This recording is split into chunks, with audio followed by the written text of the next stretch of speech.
Bonjour à tous.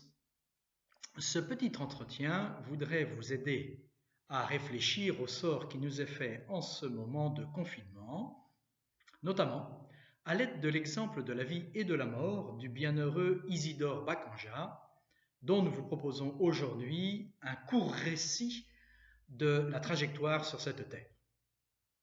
Tous les saints nous enseignent par leur vie même, comme Jésus.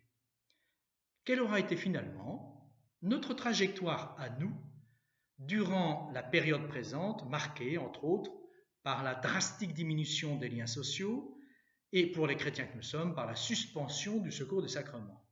Sortirons-nous plus chrétiens de la période que nous vivons? Alors plusieurs points frappent dans la courte vie d'Isidore. Il est né païen, mais dans une famille qui respectait mieux que d'autres la morale naturelle. Il a été émerveillé par l'enseignement et l'attitude des moines trappistes, témoignage qui tranchait heureusement sur celui de nombre d'exploitants de la fameuse société anonyme belge, venus en Afrique, eux, pour faire des gains faciles sur le dos des autres. Et pour ce qui touche à Isidore, c'est le cas de le dire. La conversion d'Isidore, ensuite, a été rapide, même si c'est vrai, le bon larron a été encore plus rapide. Mais il était tout de même, lui, crucifié à côté de Jésus. Isidore n'a pas pu s'empêcher de témoigner autour de lui de sa foi nouvelle, à l'imitation d'ailleurs des apôtres dont saint Luc nous dit, dans les Actes, qu'ils ont opposé aux autorités religieuses juives un « nous ne pouvons pas nous taire » définitif quand on leur a demandé de ne plus parler de Jésus. Isidore a prié malgré des menaces très sérieuses qui pesaient sur lui, et il s'est attaché à des instruments concrets de piété populaire, ceux qu'affectionne le pape François, comme le chapelet et le scapulaire, ce qui marque son attachement à la Sainte Vierge, à laquelle nous nous recommandons davantage en ce mois de mai.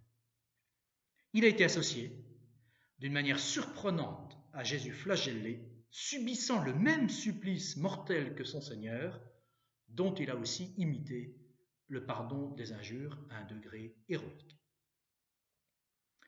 Eh bien, si nous voulons sortir plus chrétiens de ce temps de confinement que nous n'y sommes entrés, il suffit d'imiter, avec la grâce de Dieu, Isidore. D'abord, le respect de la loi naturelle. Je vous propose ici plus spécialement 2 points. Bon, il est dit d'Isidore qu'il ne volait pas du tout, c'est déjà bien, mais je vous en propose 2 autres, si vous permettez. La pureté, les 6e et 9e commandements. Tu ne commettras pas d'impureté, tu n'auras pas de désir impur volontaire. Et puis, 2e axe, la droiture. 8e commandement, tu ne mentiras pas. Sommes-nous maîtres de ce que nous regardons sur nos écrans, puisque écran il y a et en abondance? Car aucun homme, aucune femme, baptisé ou non, n'a le droit de regarder des spectacles débraillés, immodestes, sensuels, etc. J'en passe et de bien pire. Mais nous, catholiques, sommes-nous des exemples en ce domaine? À supposer d'ailleurs que ces choses se fassent en douce, elles ont de toute façon une grave répercussion sur notre attitude. Quant à la droiture, je prenais ce premier axe parce qu'il est dit du papa d'Isidore que païen, il était quand même monogame, ce qui tranchait par rapport à d'autres dans l'entourage. Bien. Quant à la droiture, 2e axe, nous permettons-nous ce que le catéchisme de l'Église catholique appelle une profanation de la parole? C'est en effet sa définition du mensonge dans lequel, nous dit-il encore, le Seigneur Jésus dénonce une œuvre diabolique. Quand même. Je cite ici à 2 reprises le catéchisme de l'Église catholique, auquel Monseigneur Delmas nous prie explicitement de nous reporter en ce moment. La foi doit être nourrie par la réflexion. Oui, quelle droiture dans nos paroles et dans nos actes, puisque cette droiture brille chez Isidore. Arrangeons-nous la manière de présenter les choses pour les mettre à nos avantages? Faisons-nous des promesses en l'air que nous ne tenons pas ensuite? Disons-nous la moitié de la vérité à ceux qui ont droit à toute la vérité, de notre part, car il y a des cas où il faut savoir se taire. Bien. Mais des cas aussi où la vérité est due intégralement à l'interlocuteur. Les trappistes, en second lieu, ont offert un témoignage de vie chrétienne à Bacanja. Quel témoignage est le nôtre auprès de ceux qui nous entourent? On l'oublie trop en effet, mais le monde antique, le premier monde que l'Évangile a dû pénétrer, le monde gréco-romain, ce monde-là, l'histoire nous l'enseigne, a été frappé d'étonnement, non seulement devant l'attitude des chrétiens face à la mort et la mort du cirque, mais devant la manière dont les chrétiens se traitaient les uns les autres. Voyez comme ils s'aiment. Vous allez me dire en ce moment, je ne côtoie pas grand monde. Eh bien, et les vôtres? Où en êtes-vous? Facile parfois de témoigner au dehors, d'y apparaître comme un chrétien accompli, mais parfois plus difficile à la maison, n'est-ce pas?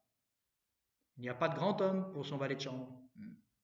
Et pour faire le lien avec ce qui précède, en fait de témoignage, à la maison et hors dehors, le premier qu'un baptisé doit à tous, c'est celui du respect des commandements de la loi naturelle, auquel tout homme est appelé, mais que la grâce de Dieu rend capable de vivre, précisément. Alors, si vous vous rendez compte que vous ne savez pas par cœur les 10 commandements, il est temps de les apprendre, selon la belle expression française, par cœur, et non pas bêtement. La rapidité, troisième volet, de la conversion d'Isidore est aussi un enseignement. Le confinement à l'échelle d'une vie, ça n'est pas grand-chose en durée. Même ça peut être dramatique à certains égards. Bon. Mais qui vous dit que Dieu ne nous attend pas là? Qu'il espère que, par exemple, nous prendrons au sérieux le mois de mai comme mois consacré à cette prière mariale qu'Isidore a adoptée résolument et que le Saint-Père nous recommande sans détour. Qu'il espère que nous allons prendre ou renouveler de vraies résolutions de régularité dans la prière. Tout citoyen a le droit de se poser la question en ce moment de la pertinence de telle ou telle mesure, dite sanitaire, d'en discuter, de se demander si telle autre stratégie n'aurait pas été plus adaptée, toute question politique qui ne m'appartient pas de trancher. Je ne suis pas un imam. Le confinement relève des circonstances. À ce propos, il est remarquable. Pour donner un exemple tiré non plus de la vie d'un simple chrétien de base comme Isidore, mais de celle d'un empereur, béatifié lui aussi, Charles de Habsbourg, il est donc remarquable que Charles, homme politique s'il en est, se soit appliqué dès son arrivée aux affaires, non pas à maudire ceux qui avaient placé son pays dans une situation dramatique, que ce soit des personnes de l'intérieur ou de l'extérieur de ses frontières, mais à faire tout le bien possible dans la limite de ses possibilités pourtant réduites, notamment la recherche vraie d'une paix équitable avec des démarches diplomatiques proportionnées. Et les circonstances dramatiques terribles dans lesquelles il a vécu ne l'ont pas empêché de réaliser sa vocation d'homme politique au service du bien commun, de père de famille dévoué à ses enfants et d'époux aimant. Je veux dire ici que les circonstances ne sont jamais une excuse pour se détourner de sa vocation. Qu'il s'agisse de Charles, qu'il s'agisse d'Isidore, ils ont, comme tous les saints, un sens pratique étonnant, admirable.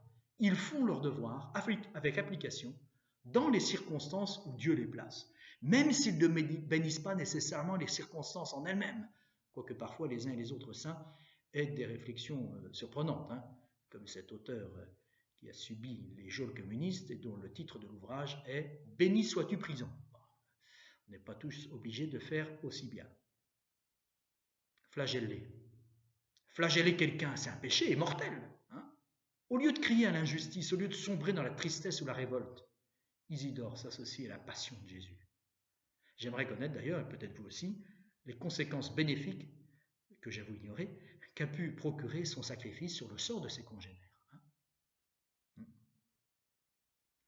Les circonstances que nous vivons sont objectivement pénalisantes à plus d'un titre. Plus ou moins. Elles vont avoir pour des personnes, je pense au point de vue professionnel, des conséquences dramatiques. On peut s'interroger sur la responsabilité humaine dans la survenue de ces circonstances. Mais une chose est sûre, si Dieu a permis que ces circonstances adviennent pour nous, car il est lui le seul tout-puissant. S'il a permis que ces circonstances surviennent, c'est pour nous sanctifier. Alors j'ai cité le bon larron tout à l'heure, à dessein, c'était pour finir en effet avec lui. Voyez sa posture.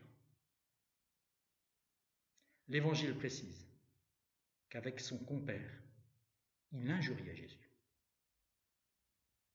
Et voyez le dénouement. Lui se convertit et va au ciel quand même. Et son compère, même circonstance, issue diamétralement opposée. Je vous souhaite un saint confinement à tous, dont nous sortions tous plus chrétiens que nous n'y sommes entrés. Amen. À bientôt pour de nouvelles aventures.